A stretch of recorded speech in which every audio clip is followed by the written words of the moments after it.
Salut à tous, je m'appelle Jules et je suis kiné de formation, enseignant et pratiquant dans le mouvement depuis des années. Petit instant promo, nous sommes la Sora Movement Family. Venez nous rejoindre sur les réseaux. Nous donnons des cours à Chambéry à partir de septembre et puis nous allons pas mal bouger dans le Rhône-Alpes pour essayer de venir à votre rencontre et venir parler un peu de toute cette nouvelle discipline. Je participe aussi à un projet de salle de parcours et d'escalade qui ouvre dans le Nord et qui s'appelle PK Block. Ça va être une pure tuerie, vraiment, si vous êtes dans le coin, allez voir. C'est tenu en partie par Maxence DS, je ne sais pas si vous connaissez. Le gars est un frère, un régal, un amour. Pourquoi on est là aujourd'hui? Pour un premier petit tutoriel, pour aborder ensemble les bases saines d'un bon handstand. Ok, image. Un équilibre sur les mains donc, ou handstand pour les anglophones. Un skill dont j'entends beaucoup parler autour de moi qui intéresse de plus en plus de monde. Et je comprends totalement pourquoi. Parce qu'il vient combiner de nombreuses qualités physiques et cognitives. Et en plus de ça, visuellement, ça claque. On va pas se mentir. Donc que vous soyez là pour progresser dans votre compréhension corporelle ou simplement pour draguer sur la plage, vous êtes au bon endroit. On va voir ensemble les bases méthodiques d'un bon équilibre sur les mains. Cela fait une dizaine d'années maintenant que je sais tenir sur les mains et pourtant, ça ne fait qu'une année vraiment que je m'intéresse à faire du travail spécifique d'handstand. Je vous explique en bref pourquoi. Je pense que le handstand est un skill vraiment intéressant, mais il reste un skill. Et ce que les gens oublient souvent, c'est qu'il est tout aussi intéressant de l'intégrer à travers d'autres mouvements et d'autres chorégraphies que de simplement chercher à le tenir de plus en plus longtemps. Bref, on arrête de parler de ça là tout de suite et on va vraiment voir ensemble comment progresser sur le handstand dans le but de tenir le plus longtemps possible. Quand j'ai commencé un peu de manière empirique en lançant mes jambes des milliers de fois à l'assaut du ciel et les résultats étaient beaucoup plus longs qu'escomptés, logique. Il y a de cela un an, on m'a demandé de faire un handstand pour une photo et pour le coup, le visuel était tellement décevant que j'ai décidé de reprendre les bases depuis zéro. Non mais regardez-moi cette banane. Et là, première leçon de cette chaîne, déconstruire un skill peut se révéler beaucoup plus long que de l'apprendre. Donc arrêtez de faire ça et venez plutôt aborder avec moi les bases saines d'un bon handstand. Pour ça, je vous ai fait un plan en 3 parties. Bon, après vous faites comme chez vous, hein. S'il y a une partie qui vous intéresse moins, vous la sautez, il n'y a pas de problème. Bon, on va commencer avec de la théorie. Pour les impatients, vous pouvez directement vous rendre au deuxième chapitre. Pour ceux qui sont restés, vous avez bien fait, nous allons voir ensemble les bases théoriques d'un bon alignement, d'un bon handstand. Le tout premier concept est celui du centre de masse.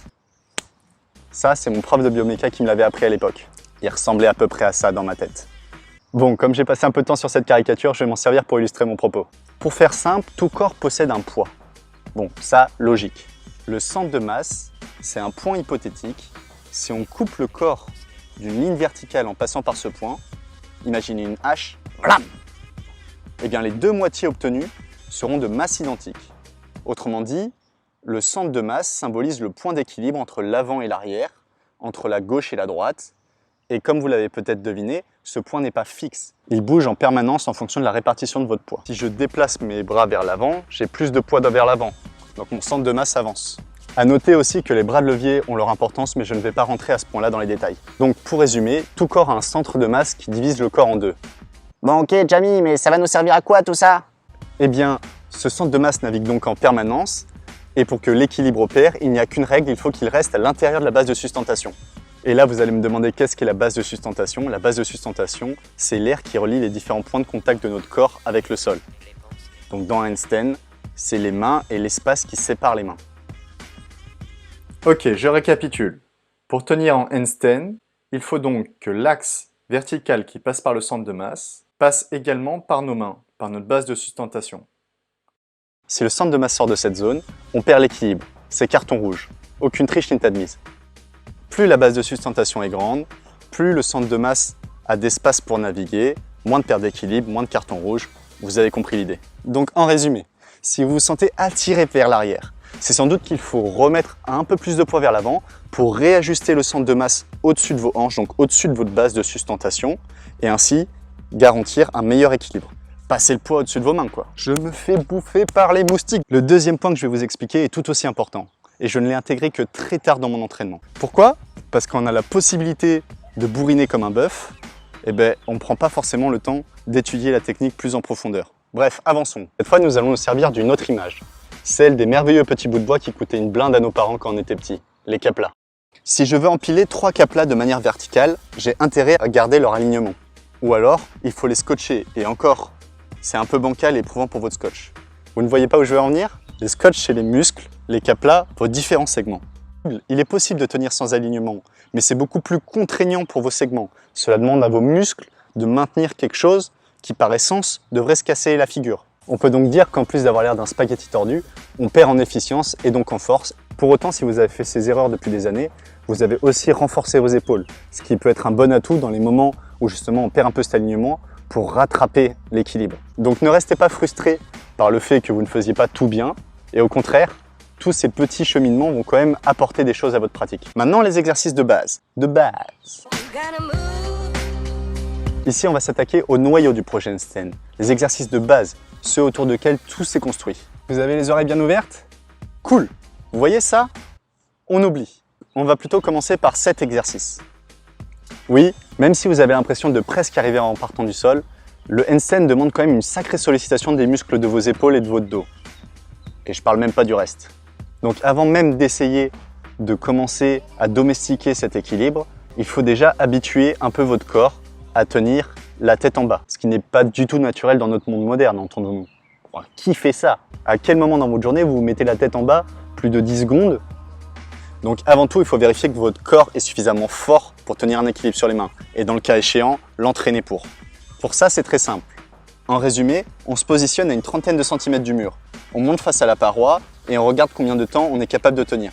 Bon, je ne vais pas m'étendre là-dessus, mais bien évidemment, prenez le temps de bien vous échauffer avant.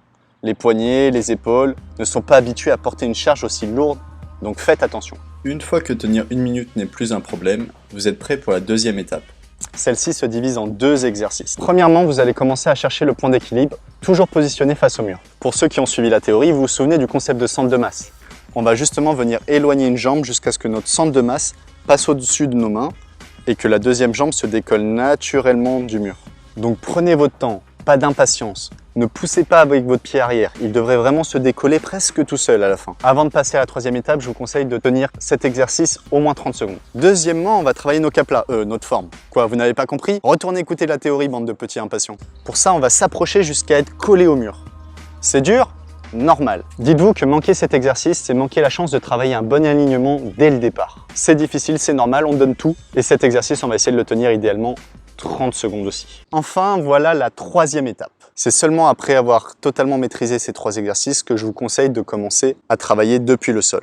Main largeur d'épaule, coude bien tendu, on vient monter une jambe après l'autre. Et voilà, vous avez avec ça ma vision d'une progression saine pour essayer de tenir le plus longtemps possible un équilibre sur les mains. À noter qu'en plus de tous ces exercices, je vous conseille de vérifier que vous avez déjà en place de bonnes rattrapes, c'est-à-dire de bonnes façons de réagir quand vous sentez que le centre de masse part. On n'oublie jamais que chuter est la première base essentielle de tout sport de mouvement.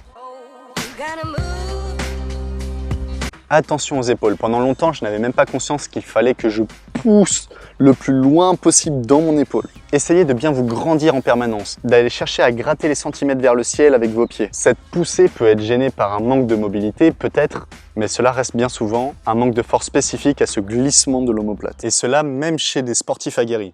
Donc ne vous réfugiez pas dans le « oui, c'est que je suis pas assez souple ». Venez bien travailler cette poussée dans l'omoplate. La main dans le handstand. La main dans le handstand est peut-être le point le plus sous-estimé. Dans mon parcours, j'ai croisé différentes techniques. Premier point, toutes fonctionnent. Pour autant, il faut garder cette idée de trinité de points de contact avec le sol. Pulpe des doigts, les coussinets et la paume de la main. Troisième conseil, bossez des variantes plus simples pour éviter de fatiguer en permanence les épaules et les poignets. Ce conseil sera d'autant plus important pour des handstands à des niveaux plus avancés, mais je vous conseille tout de même de vous familiariser déjà avec le headstand ou l'équilibre sur les coudes. Pour le headstand, faites attention à l'introduire progressivement en protégeant bien vos cervicales. Si vous avez l'impression que c'est douloureux, que ce n'est pas possible, laissez ça de côté pour l'instant et attendez de voir quelqu'un qui saura vous expliquer comment aborder ça de manière plus progressive. Pourquoi pas faire une vidéo là-dessus, hein. Dernier conseil, rentrez le ventre. En effet, on a toujours plus tendance à laisser la colonne vertébrale se déformer plutôt que de rester engagé au niveau abdominal. Un petit exo pour travailler ça, oui, ça s'apparente clairement à de la torture. Bon voilà, je pense qu'on a fait le tour de cette première vidéo tutoriel autour des bases du handstand.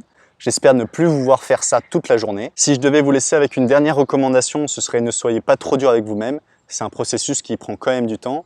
Je le répète aussi, on parle bien de tenir le handstand de manière prolongée sur les mains. Rien ne vous empêche de le travailler à travers des flows sans passer par toutes ces étapes et juste en expérimentant directement sur les bras. C'est un travail qui combine force, placement, équilibre, coordination, un travail très complet en somme qui est une réelle source de satisfaction une fois obtenu. Voilà, n'hésitez pas à liker cette vidéo si vous l'avez aimée, vraiment faites-le, ça me ferait très plaisir. N'hésitez pas à vous abonner aussi pour plus de contenu du genre. Je vous laisse avec un petit récapitulatif de tout ce qu'on vient d'expliquer. N'hésitez pas à partager si vous avez aimé, que ce soit sur les réseaux ou de manière générale. C'était beaucoup de travail de mon côté de vous monter ça. Et je vais vous laisser là avant de me faire complètement arracher par les moustiques. Mais très heureux de voir que le projet avance. Très heureux de voir les retours des gens qui sont contents et qui vraiment disent que c'était quelque chose qu'ils attendaient dans leur vie et qu'ils se régalent à pratiquer avec nous. Et puis à très vite!